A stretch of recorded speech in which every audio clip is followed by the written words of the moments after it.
International forum for promoting homeopathy द्वारा आयोजित इस दैनिक हिंदी वेबिनार श्रृंखला में मैं डॉक्टर नेहा कक्कड़ यहाँ पर उपस्थित सभी डॉक्टर्स का हार्दिक स्वागत करती हूँ। और आज का सेशन स्टार्ट करने से पहले हम अपनी रूटीन प्रेयर करेंगे। तो जैसा कि आप सब जानते हैं, आईएफपीएच निरंतर दैनिक वेबिनार आयोजित करता है। हिंदी में हमारा सेशन होता है 7:30 से 8:30, 8:30 से 9:30 हमारा इंटरनेशनल इंग्लिश सेशन होता है, और 9:30 से 10:30 हमारा लोकल मलयालम सेशन होता है। तो आज का हमारा 991 यानी कि 951 सेशन है। और आज की जो हमारी गेस्ट स्पीकर हैं वो हैं doctor Pallavi Chaturvedi. Doctor Pallavi Chaturvedi is MD homeopathy and पिछले 18 वर्षों से होम्योपैथी प्रैक्टिस कर रही हैं। एचएचएफ की मेन मेंटर हैं। बत्रा एकेडमी और बीजेन के विभिन्न नेशनल और इंटरनेशनल सेमिनार्स में कई केसेस उन्होंने प्रेजेंट किए हैं। और एक बुक भी लिखी है, going back to the roots about homeopathy. और मेन मेंटर हैं एचएचएफ में, और यूट्यूब चैनल और इंस्टाग्राम रील से भी होम्योपैथी के ऊपर कंटेंट बनाती हैं। तो डॉक्टर पल्लवी हमारे साथ पहले भी रह चुकी हैं, जुड़ चुकी हैं। आज का जो उनका टॉपिक है कि टीनेज में जो प्रॉब्लम्स होती हैं उस पे कैसे होम्योपैथी क्या रोल प्ले करती है, उसके ऊपर डॉक्टर पल्लवी आज अपना सेशन देंगी। तो डॉक्टर पल्लवी, हाँ, आपको नमस्ते। कुछ। अपॉलोजीज, मैं थोड़ा लेट हो गई ज्वाइन करने में। हाँ जी। सेशन साइंड अप करने में थोड़ा सा लेट हो गया मुझे। आज मंडे था ना, छुट्टी के बाद जनरली हम्म। लोग आ जाते हैं ज़्यादा। हाँ तो जी। आज हम लोग शुरू करते हैं। आपको जो टॉपिक आपने मुझे भेजा था वो टीनेज के लिए था ना? हाँ जी। टीनेज या यंग लोगों के लिए है। ये एडमिट करने के हाँ लिए जी आप सर। करते जाएंगे कि मैं करूँ? ओके। एडमिट आप कर लेंगे ना? हाँ जी, हाँ जी, हाँ जी मैम, बिल्कुल।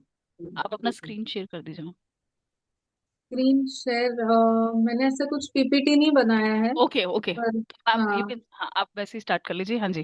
अगर आपके पास रेपर्टरी है तो रेपर्टरी में भी आप खोल के देख सकते हैं। ओके। हाँ, बिकॉज स्पेसिफिक मैम कोई रिपोर्टरी या जनरल कोई भी? रडार सिंथेसिस खोलेंगे तो ज्यादा अच्छा है। Retard synthesis, okay. हाँ, आप स्क्रीन शेयर कर सकते हैं ना रेपर्टरी खोल के? एक्चुअली मैम मेरे पास रिटार सिंथेसिस नहीं है, मैं तो ज़ोमियो यूज करती हूँ। अच्छा, हाँ ठीक है, जी। कोई भी रेपर्टरी आप खोल लीजिए। अपने कॉमन रूब्रिक्स तो रहेंगे उसमें, बिल्कुल, ओके ओके, ठीक है। है ना? आप ही स्क्रीन शेयर करके और एक रेपर्टरी खोल लीजिए। ओके, जस्ट अ हाँ, second. Mind section of repertory देखेंगे हम। एक। तो जो टीनेजर्स हैं आजकल के, वो बहुत फ्रीडम, बहुत ज्यादा इंडिपेंडेंस अगर देखें तो उनको। एक मिनट, मैं रिपोर्टरी खोल, एक मिनट। हाँ, तो उनको जनरली ये रहता है कि हम कैसे भी जल्दी कमाना शुरू करें। पढ़ाई देखी जाएगी, कर लेंगे, बेसिक भी कर ली तो बहुत बड़ी बात है। उनको ये रहता है कि आजकल के जो टेक्नोलॉजी का जमाना है, they should have all the provisions which the high class is having. Android phone, अगर आप स्लम एरियाज में भी जाएंगे, गांव गांव में जाएंगे, तो भी लोगों के पास अब एंड्रॉयड फोन्स हैं। और पूरी दुनिया से ग्लोबलाइजेशन ऐसा हो गया है कि पूरी दुनिया से कनेक्शन बनाने के लिए कोई बड़ी बात नहीं है कि दुनिया के एक कोने में क्या चल रहा है उनको मालूम है। अंदर अंदर लोगों को मालूम है। एंड उससे ज्यादा की प्रायोरिटी ये भी है कि उनको शो ऑफ भी करना है कि आई, ऐसा रहता है कि I belong to the whole community, और आई बिलोंग, मैं कहीं लेफ्ट आउट तो नहीं हो गया। तो उसके लिए भी उनको रहता है कि नहीं, हाथ में एक महंगा फोन दिखना चाहिए, भले ही वो सेकंड हैंड खरीद के लेंगे, लेकिन एक फोन दिखना चाहिए। एक पहनावा है, भले ही वो भी कपड़े सेकंड हैंड खरीदे हुए होंगे या कहीं से मिले हुए होंगे, पर उनको उससे फर्क नहीं पड़ता है। उनको ये है कि जब वो बाहर जाए तो प्रेजेंटेबल दिखें। तो बहुत सारा ये हो गया, इसीलिए आजकल बाइयों के लिए भी बहुत प्रॉब्लम्स हो गए हैं कि बाई नहीं मिलती है काम करने के लिए, या उनके भाव ज्यादा हो गए हैं, बिकॉज वो अपने बच्चों को पढ़ा रहे हैं और उनको मालूम है कि सब लोग आजकल बाहर जॉब करते हैं, तो उनकी वैल्यू बढ़ गई है कि सब लोग जॉब कर रहे हैं, तो उनको बाई का सपोर्ट ज्यादा चाहिए घर में, तो इसीलिए उनके रेट्स बढ़े हुए हैं। और जो उनके बच्चे हैं वो उनको बाई नहीं बनाना चाहते हैं, वो उनको पढ़ लिख के कुछ अपने पैरों पे खड़े होके मॉल में काम करेंगे, कोई स्टोर में काम करेंगे। They don't want to do a maid's job. तो सब माइंडसेट पूरा चेंज हो रहा है। तो जो हाई क्लास हैं वो अलग लेवल पे ऑपरेट करते हैं, उनको और हवा में उड़ना है, ड्रीम्स उनके अलग हैं, डिजायर्स उनके अलग हैं। और जो लो क्लास में है वो अपने आप को ऊपर उठता हुआ दिखाना चाहते हैं। तो अ, हाँ, आपने खोल ली ना। तो जैसे अभी यहाँ पे प्रॉब्लम यह है कि हम रिकॉर्डिंग नहीं दिखा सकते हैं, पर मैं कुछ हम्म। केसेस नरेट करूंगी तो आप उसमें से बता सकते हैं कि रेमेडी क्या होनी चाहिए। ओके। तो एक लड़की है, स्लम एरिया में रहती है वो। लेकिन जब वो आई थी तो वो भले ही टूटी फूटी इंग्लिश में बात कर रही थी कि उसको आती नहीं है फ्लुएंट इंग्लिश बोलना। मैं हिंदी में बोल रही हूँ उससे ये समझ के कि उसका बैकग्राउंड क्या है, लेकिन वो मुझसे इंग्लिश में ही बात कर रही है। Yes, my name is Sharmila, what do you do, और तुम्हारे घर में कौन कौन रहते हैं? Oh, in my family there is father, mother and me. अच्छा, पापा क्या करते हैं? माय पापा इज इन सर्विस। मदर, तो उसकी मदर यहाँ पे ये थी, मेरी रिसेप्शनिस्ट थी। तो मम्मी यहाँ पे आती हैं, my mother comes here and what do you do, तो I am doing SY BA and I am doing work in call centre. तो बात करने से तरीके से पता चल रहा है कि वो इंग्लिश में कंफर्टेबल नहीं है, फिर भी बोलना चाह रही है। तो मैंने बोला क्या हुआ है बेटा, क्यों आए हो आज? Period irregularity, not getting period on time, and weight gain. And I'm having acne problem also. See, lot of acne. Then I have black patches on my face, black patches underarms, black patches in the neck. Okay, what else? I have lot of itching. Itching is there. Lot of itching is there in my private parts. So lot of itching means a lot of itching. I can't control. When I come home, I can't control. I have lot of itching. तो इससे क्या समझ आता है ना, जब कोई बच्ची बता रही है इस तरह से, तो पहले तो ये होगा कि कहीं कोई उसका रिलेशन हुआ है क्या। फिर उसको पूछा कि कोई बॉयफ्रेंड है, कोई।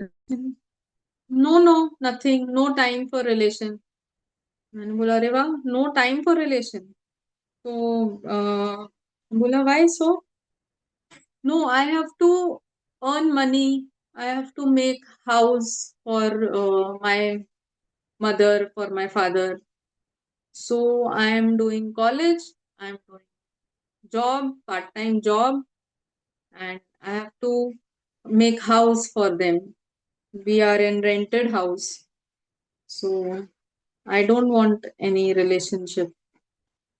मैंने बोला okay, since when do you have this irregular menses? तो बोली कि it is there from my school time, from when menses started, 7th 8th standard. मैंने बोला अच्छा, तो what was your problem in 7th 8th standard? Was there any problem in school time? तो उसका background मुझे थोड़ा सा मालूम था, क्योंकि उसकी मम्मी कैंसर सर्वाइवर है, उसको ब्रेस्ट कैंसर हुआ था मम्मी को। तो उसका जब सर्जरी हो गई उसके बाद ही उसने मेरे यहाँ पे जॉब ज्वाइन किया था। तो वो मेरे अंडर में ट्रीटमेंट में थी, होम्योपैथी में। तो जब ये आई थी अपने ट्रीटमेंट के लिए तो मम्मी का भी चल रहा था। तो ये मालूम था कि मम्मी का बहुत ये हुआ होगा घर में, क्राइसिस हुआ होगा जब उनका मम्मी का डिटेक्ट डिटेक्ट हुआ, मम्मी की इतनी सारी प्रॉब्लम्स हुई तो घर में क्राइसिस हो ही जाता है, और बेटी है वो। तो लेकिन ये तो अपने स्कूल के टाइम की बात कर रही थी, और मम्मी के कैंसर की सर्जरी 1 साल पहले ही हुई थी। इसको पीसीओडी उसके पहले ही डिटेक्ट हो गया था। तो जो मदर की हिस्ट्री होती है, पेरेंट्स का जब जो भी हेल्थ इश्यूज होते हैं कहीं ना कहीं वो बच्चों के ऊपर इम्पैक्ट आता है उसका। भले ही वो at the time of conception हो पेरेंट्स को इश्यूज, उनके बर्थ के इमिडिएटली बाद में भी हो तो भी उनको चैलेंजेस हो जाते हैं आगे चल के, या फिर उनके प्यूबर्टी के टाइम पे अगर पेरेंट्स का कोई क्राइसिस चल रहा है उससे भी हार्मोनल चेंजेस होते हैं। तो 7th 8th standard I got my menses. What was the issue at that time? क्या हुआ था स्कूल में कुछ? No, in school I am dark, all children, they used to not like me. They would not talk to me, make fun of me, and I faced body shaming issues. मैंने बोला अरे वाह, ये लड़की को body shaming issues का terminology भी मालूम है। मैंने बोला body shaming? Yes, because after getting menses I started gaining weight, so there were body shaming issues. People would not make friends with me, and they would talk bad about me. Then I cried a lot at home. Then I used to tell my mother that, people, they tease me like this. So my mother became like my friend. I shared everything with her. And because my grandfather my grandfather had paralysis when I was in 10th standard. So in 10th standard, my grandfather was on the bed. My mother was serving for him. We were not very good money wise. So my mother used to do everything for my grandfather. We didn't have any help at home. I had to study and help mother at home also. So after my grandfather had paralysis, then my chacha, he died. After my chacha died, then my mother had cancer. So mother had cancer, then her treatment was going on. Then after her treatment was going on, there were so many people coming to our house, so many relatives, and I had to take care of all the work at home and do my studies also. So Bola, my God, there is lot of responsibility you have taken from a young age. Bola, yes, I understand now who is mine and who is not mine, who have done good to us, who have not done good to us. And so that is why I want to earn and I want to make my house, because we have seen very bad times in our life. So, uh, or anything else? How is your relation with your parents? Well, with parents, with my father, it is okay. He doesn't talk much. But with my mother, it is good also. But somewhere I have lot of anger for my mother, that she has done so much for the family, but nobody gives her any respect. And she also doesn't know how to talk to people. She takes advice from me, what to answer to people, what not to answer. तो although उसका English fluent नहीं था, लेकिन वो constantly English में बात कर रही थी और इसी तरह से मुझे सब समझा रही थी अच्छे से, कि माँ को बुद्धि नहीं है कि किसको कैसे जवाब देते हैं. She takes all the workload. She never says no for anything. Everyone gives her work and goes. She just keeps on working like that. And so I don't want to become like my mother, but I want to give her comfort in life.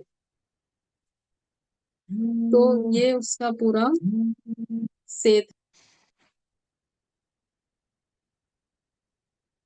तो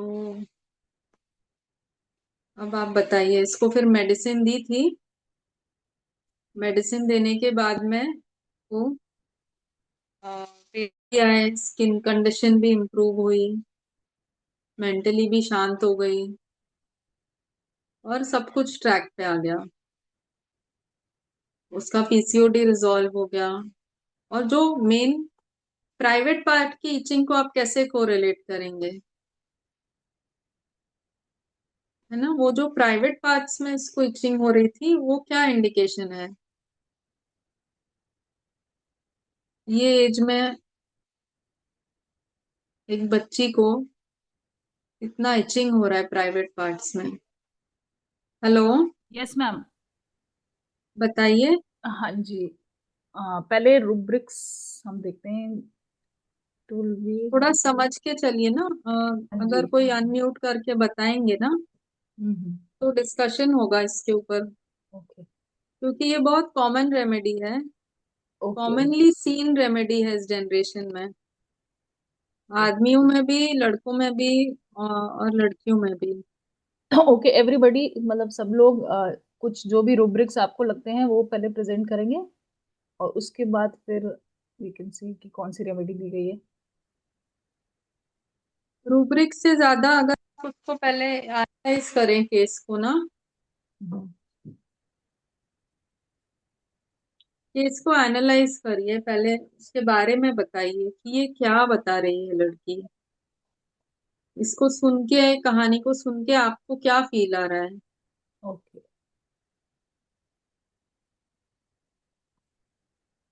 she thinks highly of herself, may be अच्छा। Because because वो body shaming अगर उसको कोई कर रहा है तो शी इज थिंकिंग कि नहीं मैं तो अच्छी हूँ, पर मुझे बॉडी शेम कर रहे हैं, and she is thinking that her mother is not good enough, तो she is thinking highly of herself. Hmm. Okay. Yes, and and she is getting affected by this. There is hypersensitiveness. Hmm. Hmm. Okay. Yes, hypersensitiveness and PCOD के case में आप क्या सवाल पूछेंगे, जो मैंने बताना मिस किया है?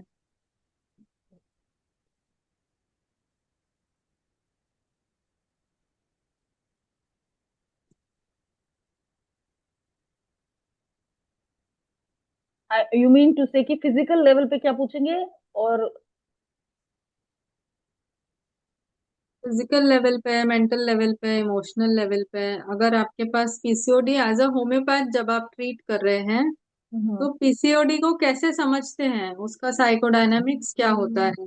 obviously it can be मतलब it's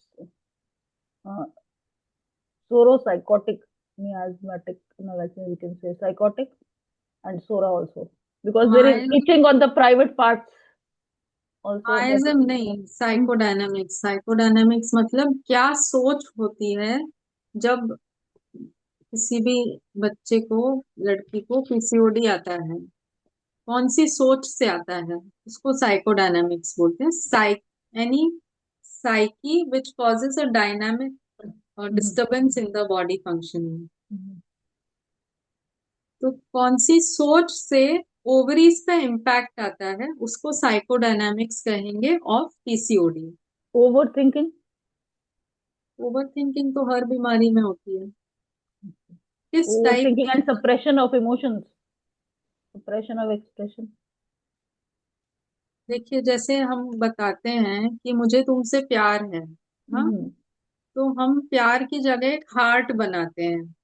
Mm-hmm. तो हार्ट की बीमारी किसको होती है ना? Mm-hmm. जिसको कुछ प्रॉब्लम लाइफ में प्यार से जुड़ी हुई होती है।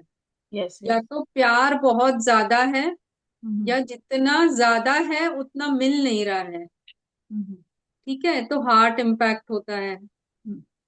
ओके। Yes. जैसे बोलते हैं, अरे तू तो मेरा जिगर का टुकड़ा है, और वो जिगर के टुकड़े को अगर कुछ हुआ, तो इसका लिवर खराब हो गया। ठीक है, तो जिगर क्या हो गया? मेटाफोरिकली जिगर इज लिवर, राइट? यस तो यस। मेटाफोरिकली जिगर से क्या हम समझते हैं कि जिगर का टुकड़े ने अगर इसको कहीं पे कुछ हर्ट कर दिया है, इसको हम्म बहुत गुस्सा आया किसी क्लोज वाले से जिससे उसने एक्सपेक्ट ही नहीं किया था, वो उसका जिगर का टुकड़ा जैसा था। जैसे एक बॉस हो सकता है एम्प्लॉय के लिए कि मेरे बॉस ने मेरे साथ ऐसा किया और उसको इतना रेज आया। तो एक्सेसिव जब बहुत गुस्सा आता है तो लिवर इम्पैक्ट होता है, और किस पे गुस्सा आ रहा है? अपने ही नजदीक वाले पे। ओके, कोई बच्चा हो सकता है उसका, अपना हो सकता है कोई। तो वहां से आपको मेटाफोरिकल कनेक्शन मिलता है, जो हम पहले फ्रेजेस बोलते हैं ना, फ्रेज को क्या बोलते हैं हिंदी में? तारीफ। तारीफ। नहीं नहीं, तारीफ नहीं। फ्रेज, फ्रेज जैसे मेक द सेंटेंसेस आता था ना, प्रेस। ये okay. Okay. Phrase, okay PHRA। Press. Right. Phrase को मुहावरा बोलते हैं ना, हम्म। मुहावरा बोलते हैं।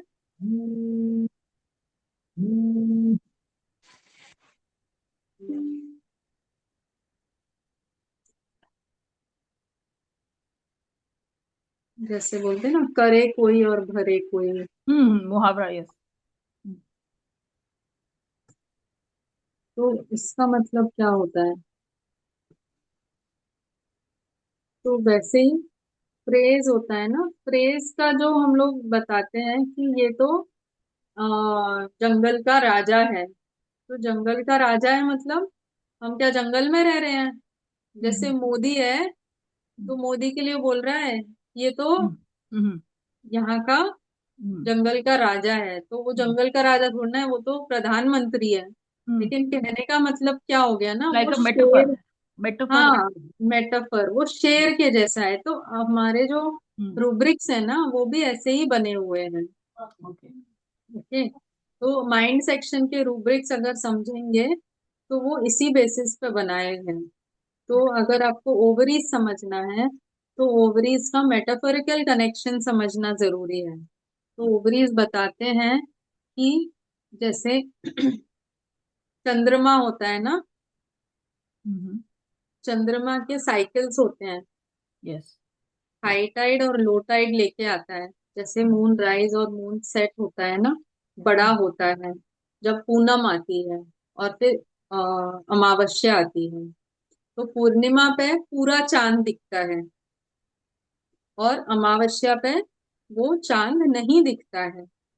तो जब ओवम रिलीज हो गया है और जब ओवम बन रहा है, ठीक है, जब ओवम रिलीज हो जाता है तो मेंसेस आते हैं, ठीक है। और जब ओवम बन रहा होता है तो तब वो एंडोमेट्रियल लाइनिंग बन रही होती है, ठीक है।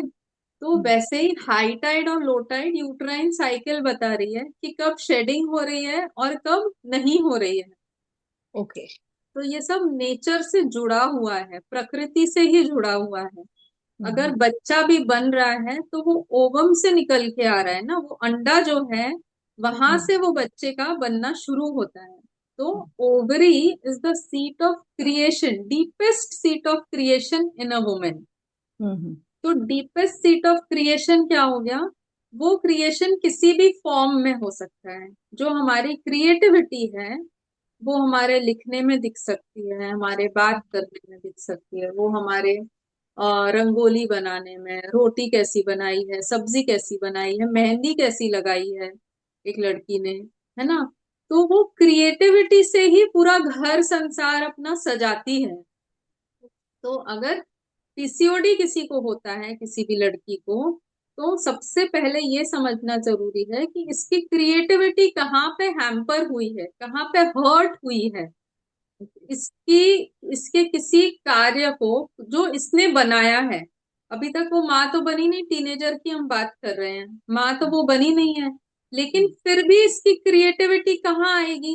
ये जो करती है ना, जो भी, अभी जैसे उसने बोला बॉडी शेमिंग है, तो वो जैसे कपड़े पहनती है, वो जैसे बाल बनाती है, वो जैसे अपने आप को प्रेजेंट करती है, वहां पे भी उसको हर्ट हो रहा है, तो लोग उसकी मजाक उड़ा रहे हैं। तो इसीलिए वहां से उसका पीसीओडी होना शुरू हो गया। तो वो कुछ भी कार्य कर रही है तो उसको एक क्रिटिकल अक्लेम आ रहा है कि तू ऐसी है। ठीक है, हम्म। अगर उसकी माँ को भी कुछ हो रहा है तो वो माँ के लिए भी उसको फील हो रहा है कि मेरी माँ ऐसी है, मैं हम लोग गरीब हैं। तो हर हम्म। जगह से वो अपने आप को इतना पर्सनली रिलेट कर रही है, जिसकी वजह से उसके ओवरीज अफेक्ट हो रहे हैं। अगर लेडी में पीसीओडी होता है तो हो सकता है कि उसके बच्चे को लेके, क्योंकि वो उसका क्रिएशन है, उसके बच्चे को लेके अगर कोई क्रिटिकल क्लेम कर रहा है कि अरे तेरे बच्चे ने क्या किया, उसने मेरे बच्चे को जाके मारा, तेरा बच्चा इतना उद्यमी है, तो दिन रात सबको नाक में दम करके रखा है। कोई सास है जो अपनी बहू को बोलती है कि अपने बच्चे को तूने ये भी नहीं सिखाया, तमीज भी नहीं सिखाई, बड़ों से कैसे बात करते हैं। तो जब उसकी क्रिएटिविटी पे किसी की आवाज उठती है, कोई क्रिटिसिज्म आता है, वहां से उसकी ओवरीज इम्पैक्ट होने लगती है। तो यहाँ पे ना माँ का और बच्चे का रिलेशन बहुत स्ट्रांग होता है। अगर वहां पे भी कोई कॉन्फ्लिक्ट है तो भी वो प्रॉब्लम शुरू होती है। तो ओके। हमने पीसीओडी होगा तो पहला सवाल ये पूछा जाएगा कि क्या तुमको लड़की होने पे ऐतराज है। हम्म। क्योंकि वो पीसीओडी क्या बता रहा है ना, कि वो मेंसेस चाहती नहीं है, मेंसेस डीले हो रहे हैं, मतलब वो क्या होना चाह रही है, वो लड़का होना चाह रही है। जो तुमको फील हुआ ना कि अपने आप को कुछ बड़ा समझती है, ओके, कुछ अलग समझती है, तो ये क्या समझना चाह रही है ना, अपने आप को लड़का समझना चाह रही है, ताकि हाँ वो जी, यहाँ अपने, पे, हाँ यहाँ पे ये राजेश जी ने ये लिखा है, like boy of family. Yes. हाँ, like boy of a family, yes. जिम्मेदारी उठाना चाह रही है। वो हम्म। उनको वो सब देना चाह रही है, एक सपोर्ट सिस्टम देना चाह रही है, घर बनाना चाह रही है पेरेंट्स के लिए। बहुत बड़ी बात होती है एक छोटी बच्ची को ये कहना कि मैं अपने पेरेंट्स के लिए घर बनाना चाहती हूँ। तो यहाँ पे उसको मैंने पूछा कि तुमको लड़की होना पसंद नहीं है ना, तो तुमको लगता है, ऐसे आप घुमा फिरा के पूछे, तुमको लगता है लड़का होती तो बहुत अच्छा होता, तो इसका जवाब क्या हुआ होगा ना। उसने बोला कि हाँ, लड़का होती ना तो मैं सबको चुप कर देती, मैं अपने माँ के साथ ऐसा होने ही नहीं देती, मैं कहीं और पहले से जॉब करके और पैसा घर में लेके आती। पर क्योंकि मैं लड़की थी, मुझे घर के कामों में फंसा के रखा कि तू घर में पहले काम कर, गेस्ट आते हैं उनके लिए बार बार मैं चाय बनाती थी, पानी देती थी, खाना बनाती थी, बर्तन धोती थी। अभी भी मुझे रोज बर्तन धोने का काम करना पड़ता है। तो ये सब की वजह से मैं बाहर का काम नहीं कर पाती हूँ, और मुझे बिल्कुल पेंसेस आते हैं तो पसंद ही नहीं है, इतना पेन होता है, इतना पेन होता है। मैं 3-4 दिन मेरे वेस्ट हो जाते हैं, मैं कुछ भी नहीं कर पाती, ऐसा लगता है बस मर जाऊं इस दर्द की वजह से। तो हर महीने उसको ये जो ट्रॉमा होता है मेंसेस आने का, इतने पेनफुल मेंसेस आने का, वो उसको बिल्कुल बर्दाश्त नहीं होता। तो लगता है इतना मेंसेस आए उससे अच्छा क्या है, मर जाओ। तो सिंगल रेमेडी रूब्रिक है इसका, आप डालिए, रेपर्टरी शेयर करेंगे डॉक्टर नेहा, शेयर स्क्रीन में ना आप ये रूब्रिक डालिए, death desires menses during. Menses क्या होता है ना, अभी यही मेटाफोरिकल अंडरस्टैंडिंग से आप मेंसेस का मीनिंग समझिए, आपके बहुत सारे केसेस निकलेंगे मेंसेस समझ लिया तो। मेंसेस क्या होता है, मेटाफोरिकल अंडरस्टैंडिंग से कोई शेयर कर पाएगा, मेंसेस क्या होता है।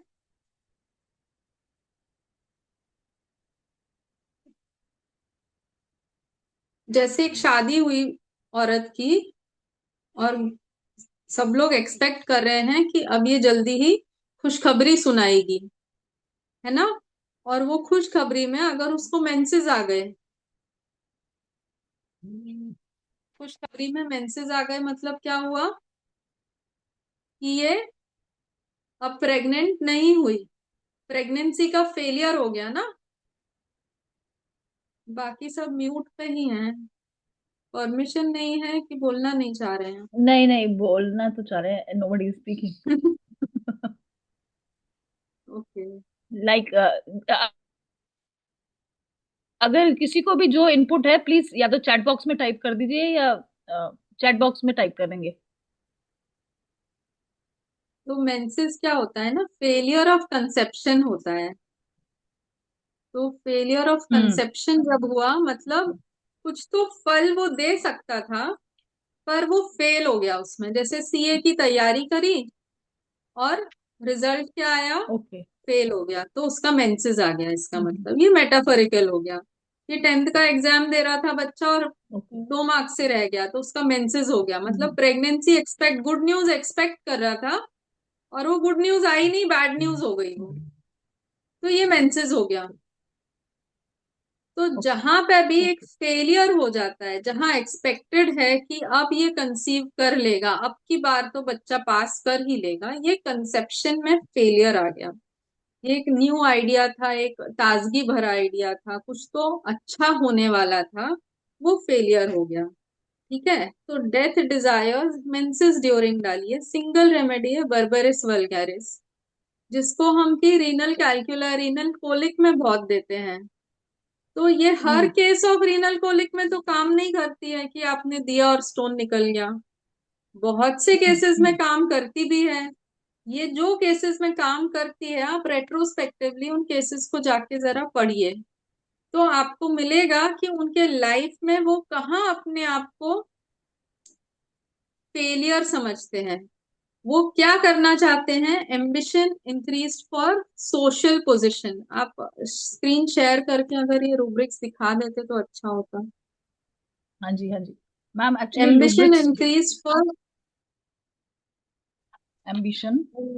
इंक्रीज्ड सोशल पोजीशन, उसमें सिंगल रेमेडी है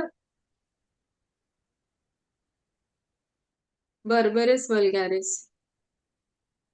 ठीक है, हाँ जी। फिर आप देखिए उसमें ये जो इसका मम्मी को लेके बहुत ज्यादा नोकझोंक होती है। मम्मी को लेके ये जो इस तरह से सोचती है हम्म। कि मम्मी को जवाब देना नहीं आता, मम्मी को हम्म। ठीक से अपने आप को रखना नहीं आता, किसी को मना नहीं बोल पाती। हम्म। तो ये क्या हो जाता है ना, डेल्यूजन, मदर इज अ वोर। ओके। वोर क्या होता है, वोर जिससे जो काम कराना है लोग करा के चले जाते हैं हम्म। और ये हम्म। करती रहती है। हम्म। कोई पैरालिटिक हो गया तो माँ कर रही है, किसी का कोई गुजर गया तो माँ कर रही है। हम्म। वो सबके काम कर रही है और खुद के ऊपर ध्यान ही नहीं दे रही है। ओके, तो इसकी वजह से उसको क्या आता है ना, कि इससे अच्छा तो मैं लड़की ही नहीं होती, मुझे माँ के जैसा नहीं बनना। एक मूवी का डायलॉग है कि तुम ये क्यों बनी हो, कौन सा वो एग्जाम पास करती हो, बहुत बड़ा एग्जाम होता है, आईएएस। तुम आईएएस क्यों बनना चाहती हो, तो वो जवाब देते क्योंकि मैं बाई नहीं बनना चाहती। ओके, क्योंकि उसकी माँ बाई होती है, तो वो माँ के जैसा नहीं बनना चाहती। तो यहाँ पे वो जो बॉडी शेमिंग और ये सब की बात करें, delusion sexuality is dirty. Delusion sexuality is dirty since delivery. Okay. Okay, since delivery मतलब जब से आई गेस ये रूब्रिक्स सिंथेसिस, ये रूब्रिक्स मैम सिंथेसिस रिपर्टरी में ही आपको मिलेंगे, यहाँ पे इसमें किसी सिंथेसिस और एक्चुअली के है नहीं। पास है, अगर कोई और स्क्रीन शेयर कर सकता है तो देखिए। किसी के पास सिंथेसिस रिपर्टरी हो लैपटॉप पे या कहीं पे तो प्लीज शेयर कर दीजिए। क्योंकि मैं अगर इस तरह से दिखाऊंगी तो वो, आप देखिए अगर आप पढ़ पा रहे हैं तो। हम्म, आपके लैपटॉप में मैम है तो आप स्क्रीन शेयर करके मैम वो पेज खोल लीजिए तो रूब्रिक्स दिख जाएंगे। नहीं नहीं, मेरे लैपटॉप में नहीं, मेरे सामने है, मेरे को वो कैमरा को ट्विस्ट करना नहीं आ रहा है। नहीं तो मैम स्क्रीन शेयर कर लीजिए। स्क्रीन शेयर मेरे को मोबाइल में कर रही हूँ मैं meeting. Okay, meeting is in the mobile. Okay. हाँ, क्योंकि सब टाइम नहीं था ना, लेट हो रहा था, मैंने ऐसे ही कर लिया। हम्म। बस ये इसको मैं अगर टर्न करना चाहूँ, वीडियो को फ्लिप करना चाहूँ तो कैसे कर सकती हूँ। चलो ठीक है, कोई बात नहीं, आप बाद में देख लेना। तो मैं उसके रूब्रिक्स बताती हूँ। Delusion sexuality is dirty hmm. Since being a mother. Hmm. Delusion sexuality is dirty since hmm. Delivery, जब से वो माँ बनी है ना, तब से क्या हो गया, माँ बनती है, बच्चा डिलीवरी होता है, तो फिर मेंसेस का प्रॉब्लम हो जाता है ना, मेंसेस नहीं आते हैं काफी टाइम तक।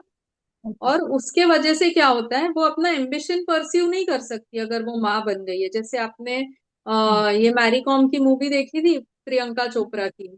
हाँ जी, वो हाँ जो जी। फेज रहता है ना, जो वो रोती है और उसको अपना बॉक्सिंग करियर को डिसकंटिन्यू करना पड़ता है, वो उसके लिए मेंसेस होता है, वो उसके लिए डिलीवरी टाइम जो आ गया, जब से वो माँ बनी है, जब से वो प्रेग्नेंट हुई है। Delusion sexuality is dirty since pregnancy.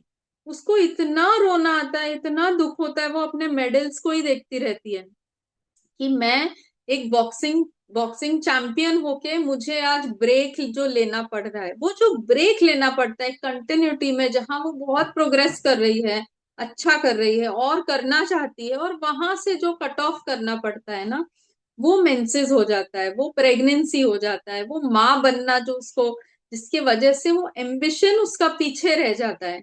और एम्बिशन क्या है? सोशल पोजीशन है। सोशल पोजीशन मतलब ये ना किसी से compete कर रही है, ये अपने स्टैंडर्ड को ऊपर लेके जाना चाहती है। ना वो पैसे के पीछे भाग रही है, ना वो किसी से जीतने के लिए भाग रही है।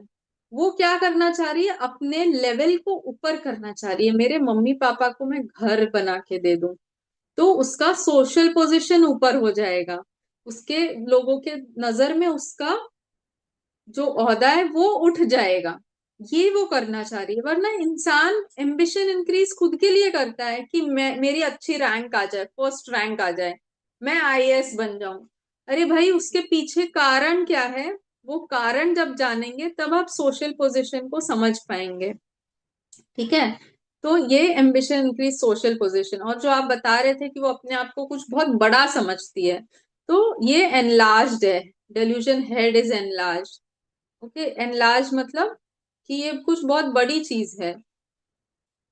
फिर उसको ये है डेल्यूशन, शी इज प्रेग्नेंट। अब यहाँ पे प्रेग्नेंट का क्या कंसेप्ट आया कि उसको बहुत कुछ मालूम है। वो कितनी मैच्योर साउंड कर रही थी ना, अगर आप बात सुने तो। वो एक छोटी उम्र में जिम्मेदारियां उठा रही है, वो एक मेच्योरिटी का साइन है, वो एक प्रेगनेंसी का साइन है कि she is pregnant with ideas.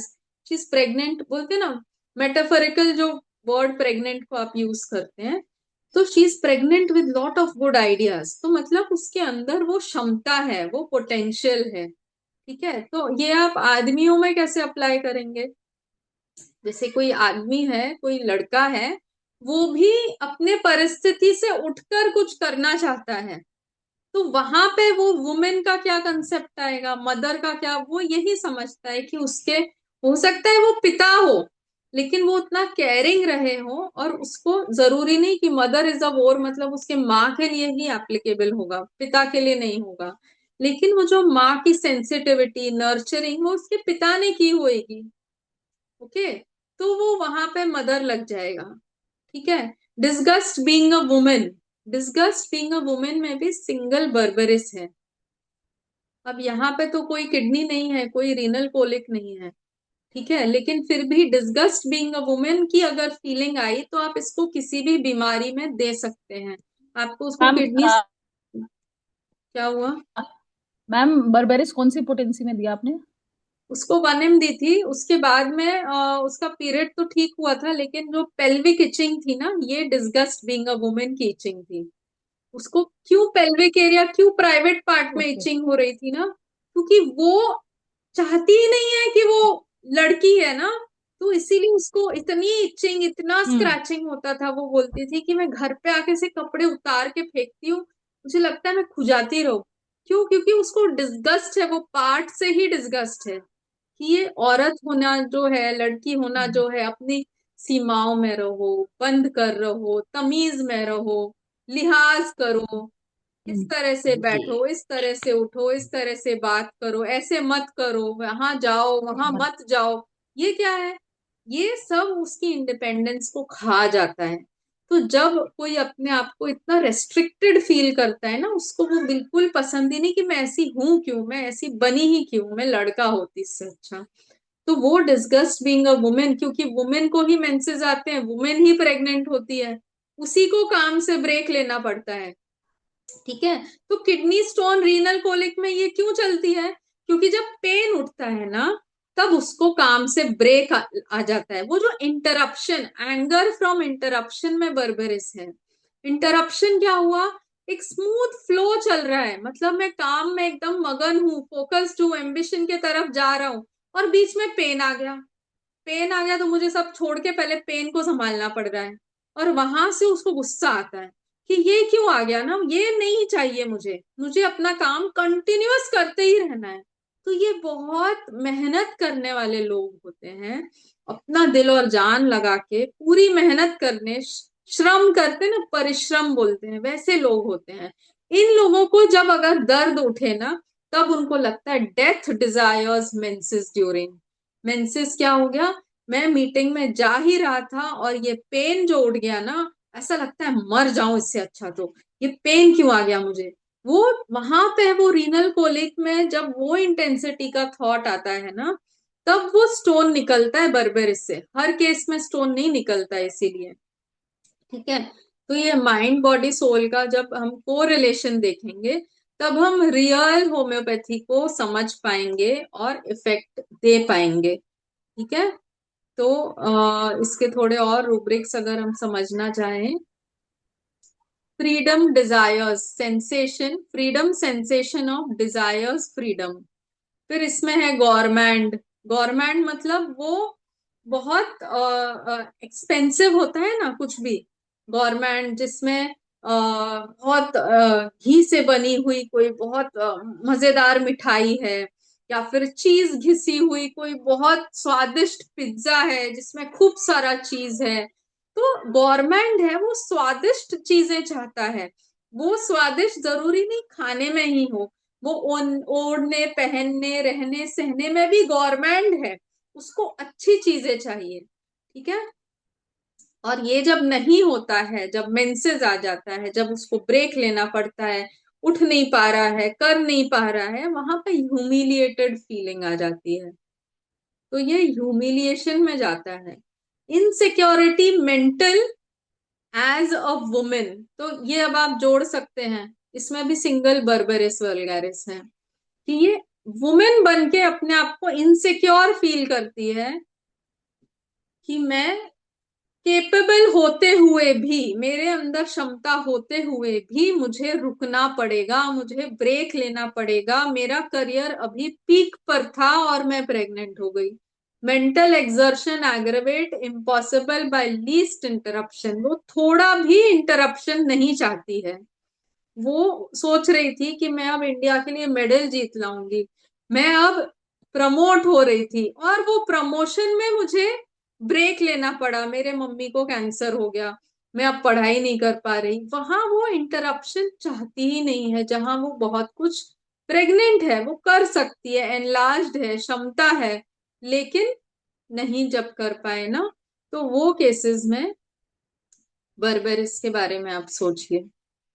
Twilight aggravate, Twilight में क्या हो रहा है?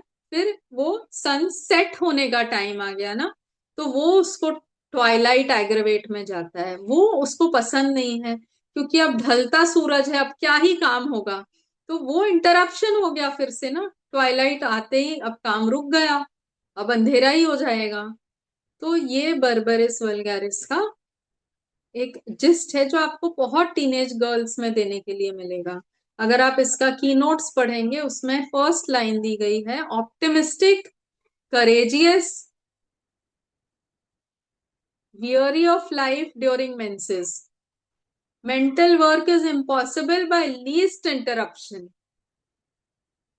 तो एक बहुत मेहनती परिश्रमी आदमी है, वो खूब मेहनत कर रहा है, लेकिन वो दर्द नहीं सहन कर पा रहा, क्योंकि वो दर्द से उसकी पूरी मेहनत पे पानी फिर जाता है। वो चाहता है मैं परिश्रम करता ही रहूं और रोज काम पे आता रहूं, ताकि मैं अपने घर परिवार को प्रोवाइड कर सकूं। तो बर्बरिस वल्गैरिस एक प्रोवाइडर होता है उसकी फैमिली का। ओके, इतनी मेच्योरिटी है कि ये अपनी मम्मी को सलाह देती है कि कैसे बात कर तू। ये रोज जाके बर्तन धोती है, जॉब कर रही है, पढ़ाई कर रही है, घर के काम भी कर रही है। ऐसे ही एक आदमी होता है जो बिल्डिंग बना रहा है, कंस्ट्रक्शन साइट पे है, रोज का उसका तनख्वाह फिक्स्ड है, और आज का काम नहीं किया तो आज कुछ पैसा नहीं मिलेगा, तो सोचो उस आदमी को कितना गुस्सा आएगा कि उसके घर में उसके ऊपर लोग डिपेंडेंट हैं और वो उनको प्रोवाइड नहीं कर पाया, वो इंटरप्शन आ गया, वो मेंसेस आ गया। इसीलिए डेथ डिजायर मेंसेस ड्यूरिंग है कि अब मैं ह्यूमिलिएटेड, अब मैं क्या ही मुंह दिखाऊंगा घर पे। तो वहां पे बर्बरिस पूरी तरह से एक्ट करेगा। अब वो आर्थराइटिक पेन्स हो सकते हैं, वो कोई भी समस्या हो सकती है, जरूरी नहीं कि वो किडनी से ही जुड़ी हो, जरूरी नहीं वो जॉइंट से ही जुड़ी हो, किसी से भी जुड़ी हो सकती है। ठीक है, तब हम इसको बोलेंगे माइंड बॉडी सोल एक्सिस पे ये होलिस्टिक हीलिंग का काम होम्योपैथी करती है।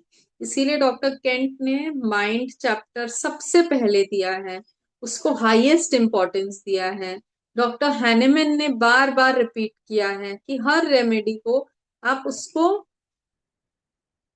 टोटलिटी ऑफ सिम्टम्स लेके दीजिए।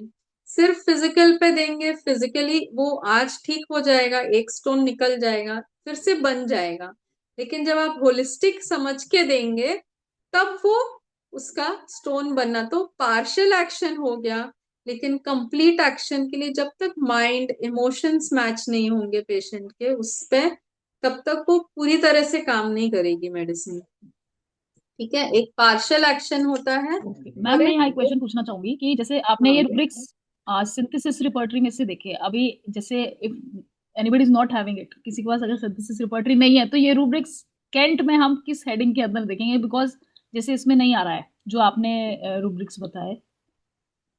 आप कैंट रेपर्टरी खोली आपने? हाँ जी बिल्कुल मैम। हाँ, तो कैंट रेपर्टरी में बर्बेरिस टाइप करिए। ओके।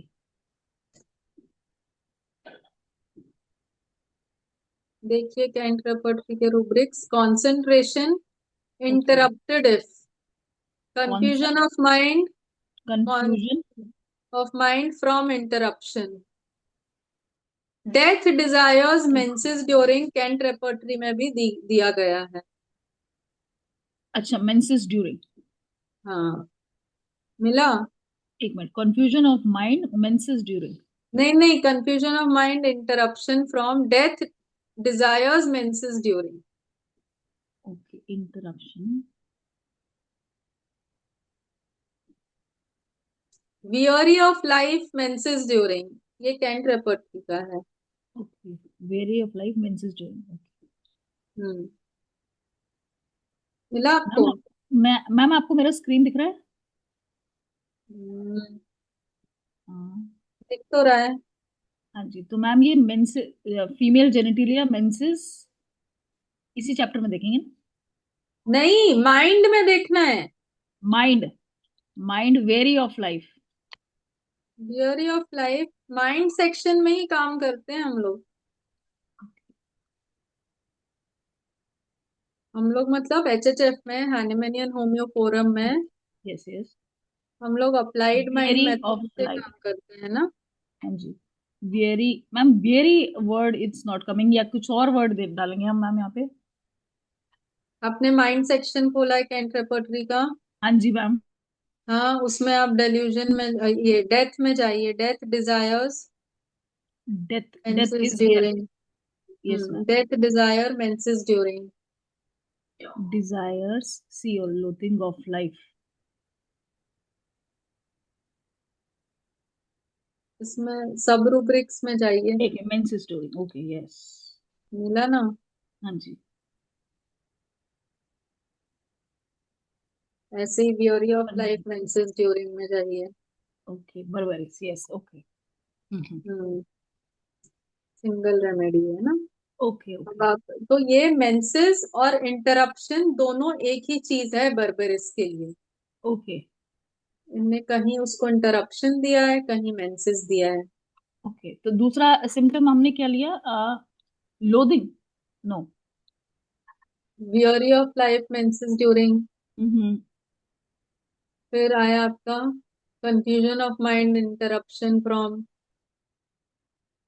नहीं, हाँ, confusion. Confusion from interruption, concentration difficult if interrupted,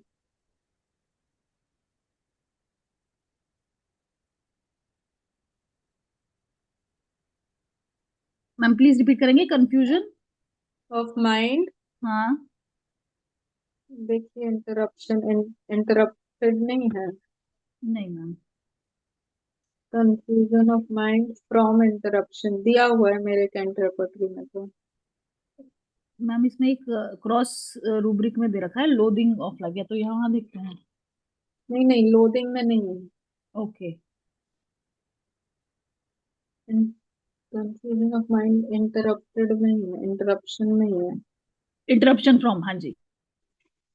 कहाँ मिला? एक मिनट। मिल गया ना? हाँ जी। यस। बर्बेरिस एंड मेजीरियम दे रखे मिल- हैं, दो मेडिसिन दे रखे हैं। हम्म, हाँ जी। ओके। ठीक है। हाँ जी मैम। वैसे बहुत सारे केसेस निकले हैं, बर्बरिस को पीसीओडी में मैंने बहुत यूज किया है। Okay okay okay. तो ये टीनेज गर्ल्स में बहुत कॉमन है, और जरूरी नहीं लो क्लास में ही, हाई क्लास में भी यूज किया है। ओके। जहाँ पे वो उससे भी ऊपर उठना चाहते हैं, अपने पेरेंट्स को दबाव में, पूरी कंडीशन में नहीं देखना चाहते हैं, या कहीं ना कहीं अपने आप को जहां भी ह्यूमिलिएटेड फील करते हैं ना, वहां पे उनको लगता है कि नहीं यार, यहाँ से तो उठो, यहाँ से हटो, कुछ करके दिखाओ। Okay okay. ठीक है। हाँ जी मैम। Okay ma'am. कंक्लूड करूं? हाँ जी मैम, हमारा एक्चुअली टाइम भी हो गया है एक्चुअली। हाँ। हाँ जी मैम। यस। ठीक है। तो बहुत बहुत धन्यवाद डॉक्टर पल्लवी का। जैसे कि उन्होंने बताया, एचएचएफ मेंटल सिम्टम्स लेता है और काफी अलग तरीके से कैसे एनालाइज करते हैं केस को, इट्स वेरी इंपॉर्टेंट। यहाँ पे मेंटल्स को एक्सट्रैक्ट करना आना चाहिए सबसे पहले, कि आप उसको एनालाइज करके रूब्रिक्स एक्सट्रैक्ट कैसे कर रहे हैं। और हाँ जी, और उसी के बेसिस पे फिर हाँ ये सिम्टम जो मेडिसिन हैं वो निकली है। और बर्बेरिस जैसे कि पीसीओडी में नोबडी वुड थिंक, लेकिन बर्बेरिस निकल के आ रही है मेंटली बेसिस पे, तो वो कॉन्स्टिट्यूशनल बन गई उसका, और इट इज हम्म। और क्योरिंग द वो केस। कॉन्स्टिट्यूशनल मतलब वो जब तक वो सिचुएशन में है हाँ हाँ। तब यस तक है, यस। एक बार यस सिचुएशन इंप्रूव हो गई यस। ओके। तो जरूरी नहीं कि वो बर्बरिस में ही और इस काम रहेगा करें। फिर। हाँ जी बिल्कुल। है ना? हाँ जी। ठीक है। हाँ जी। चलिए। ओके, थैंक यू बहुत सो बहुत मच। धन्यवाद मैम का। यस और यस। इसी के साथ आप ऐसी है और भी केसेस मैम प्रेजेंट करें, every time it's a learning session. बहुत बहुत धन्यवाद sure ma'am. Sure. Yes, okay bye. तो हिंदी सेशन का टाइम ओवर हो गया है, और अब इंग्लिश सेशन के लिए मैं हैंड ओवर करती हूँ doctor Ajni Maliyakar. Thank you. धन्यवाद।